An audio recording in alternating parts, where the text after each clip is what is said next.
vamos seguir nesse assunto, Otávio. Eu vou chamar aqui para conversar com a gente o deputado Juscelino Filho, que é presidente do Conselho de Ética da Câmara. Tudo bem, deputado? Bom dia, obrigada pela sua presença aqui no Em Ponto com a gente. A primeira pergunta que eu faço para o senhor é a seguinte: o Conselho de Ética tenderá a aliviar a discussão para Daniel Silveira, a exemplo do que foi feito desde a sua instauração em 2002, 170 representações analisadas pelo Conselho, deputado, 7 cassações apenas? Bom dia, Júlia. Bom dia, Otávio. Bom dia a todos os telespectadores. Eu não acredito que esse será o comportamento do Conselho de Ética, não. O Conselho de Ética que eu posso falar é o que eu estou desde o ano de 2019, né, no qual fui escolhido para coordenar os trabalhos, para presidir esse colegiado, e desde então já fomos acionados aí algumas vezes, acho que uma dezena de representações estão tramitando lá no Conselho, e todas temos dado seguimento. No ano de 2019, finalizamos o processo de um parlamentar que foi penalizado com a suspensão por 6 meses do mandato. E no ano de 2020, aí o Conselho realmente foi prejudicado, os trabalhos por conta da pandemia, nenhuma comissão da Câmara foi permitido o funcionamento, apenas o plenário, e isso atrasou bastante a análise de todos os demais casos. Temos lá um colegiado bem responsável, com conselheiros preparados, que não tenham dúvida que vão dar as respostas a todos os casos que lá chegaram, que estão em tramitação, principalmente a esses casos de grande repercussão nacional, os casos delicados, como no caso do deputado Daniel Silveira e da própria deputada Flor de Lis, que chegou agora, na última sexta-feira, lá no Conselho de Ética da Câmara. Deputado, Otávio Guedes, aqui do Rio de Janeiro, bom dia.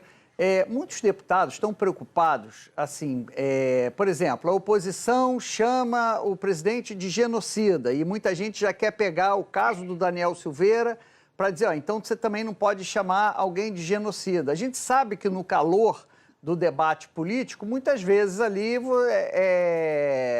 se extrapola um pouco, não como Daniel Silveira, né, que cometeu crimes assim, além de tudo é chulo.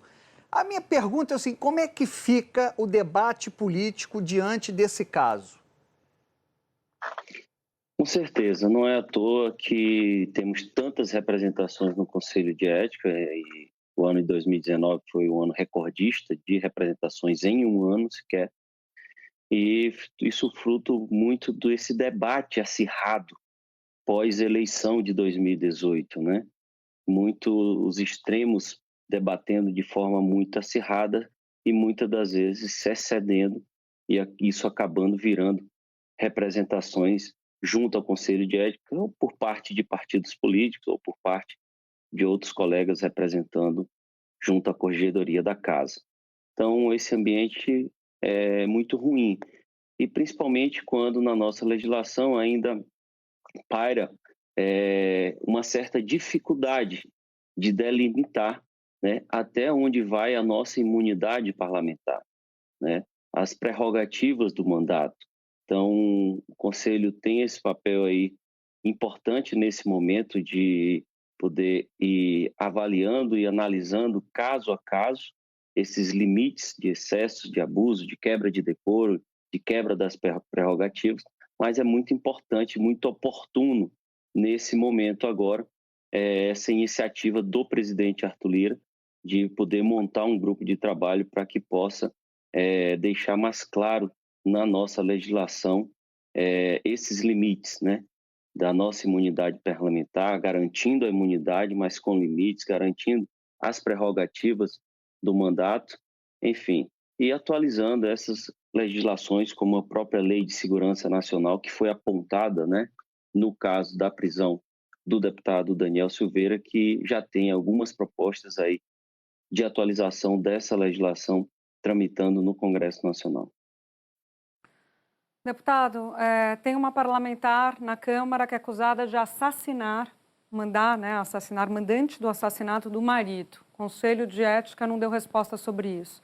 Tem um parlamentar que em 2018 falou que bastava um soldado, um jipe, um soldado e um cabo para fechar o STF. Depois esse mesmo parlamentar volta a fazer uma apologia ao AI-5 e dizer que o AI-5 pode ser usado se a esquerda radicalizar. Estou falando do deputado Eduardo Bolsonaro. Deputado afastado do cargo pelo STF, acusado de corrupção na Paraíba, volta para o cargo e até hoje não está o processo dele no Conselho de Ética para ser analisado. Eu queria perguntar para o senhor, em que medida essa inoperância do Conselho de Ética é alimento para radicalização no Brasil? Vamos lá, você citou aí 3 casos, certo? Dos 3 casos, um não chegou no Conselho de Ética ainda, ou seja, então o Conselho de Ética não tem como atuar no caso de forma efetiva, então, que é o caso do deputado Wilson Santiago. O outro, que é o caso da deputada Flor de Lis, que fomos o ano passado cobrado demais o Conselho de Ética de atuarmos, também, infelizmente, não fomos acionados formalmente, apesar da mesa diretora passada, em outubro, ter analisado a representação e aprovado pelo encaminhamento para o Conselho de Ética. Isso não foi feito, o processo não foi numerado, encaminhado, só recebemos no Conselho de Ética o caso da deputada na última sexta-feira à noite, certo? E já colocamos na pauta de hoje para que possamos fazer a instauração do processo, o sorteio da lista e dar seguimento no caso. E o outro caso, que é o caso do deputado Eduardo Bolsonaro, que você citou, é um caso que já tem relator, que durante a sua tramitação no segundo semestre de 2019, houve 2 aditamentos a esse caso, prejudicando o andar do processo, no caso temporal. Teve que se abrir novos prazos para que o relator preparasse seu relatório preliminar, e ele está dentro desses prazos para agora, no mês de março, estar apresentando o seu relatório. Então, temos feito o nosso trabalho de forma sempre responsável, seguindo todo o devido processo legal, o nosso regimento e o nosso código de ética. Deputado, mas assim, quando se diz, olha, a gente só chegou oficialmente o caso da Flor de Lis outro dia, o Brasil inteiro discutindo o caso da Flor de Lis há 1 ano, né? Manchete de jornal, todo mundo sabendo. Então, assim, não passa a impressão que a Comissão de Ética é avestruz, fica com a cabeça enterrada, os fatos acontecendo e ele à espera ali de um procedimento burocrático? Não é até uma contradição com o que deve ser o legislativo, né? Fiscalizar, o fiscal da sociedade ali, não é uma contradição? No que parece, às vezes não é, porque o que parece é que a Comissão de Ética estaria sentando em cima, demorando abrir o processo, avaliar, mas o que eu estou deixando bem claro aqui é que o caso não tinha chegado à Comissão de Ética, ao Conselho de Ética.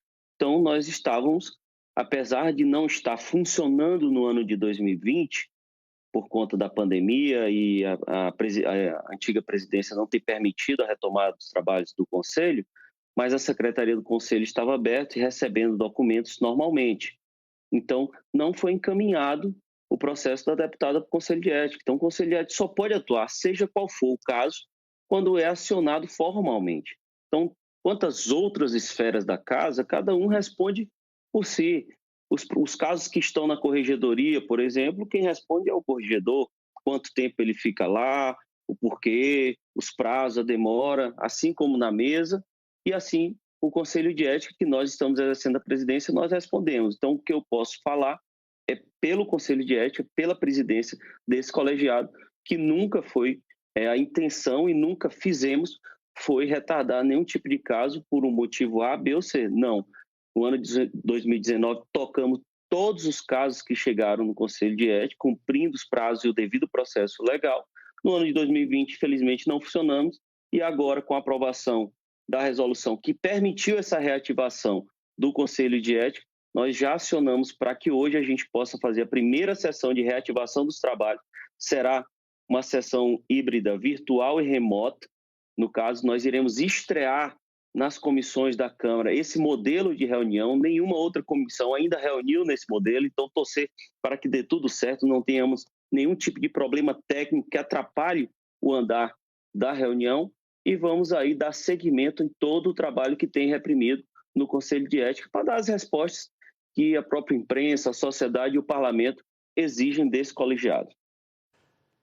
Agora eu vou fazer uma pergunta não para o presidente da Comissão de Ética, mas para o deputado. Deputado, o senhor se sente constrangido? Sei lá, vamos numa reunião presidencial, vai tomar um cafezinho, aí chega uma outra parlamentar de tornozeleira eletrônica? Realmente é uma situação bem desagradável, né, Otávio? Nenhum de nós parlamentares, né, nos sentimos confortáveis. É uma situação bem desagradável. Agora, acredito que a deputada ela vai responder se pelos seus atos, seja no âmbito judicial, seja no Conselho de Ética, vai ser avaliado o caso.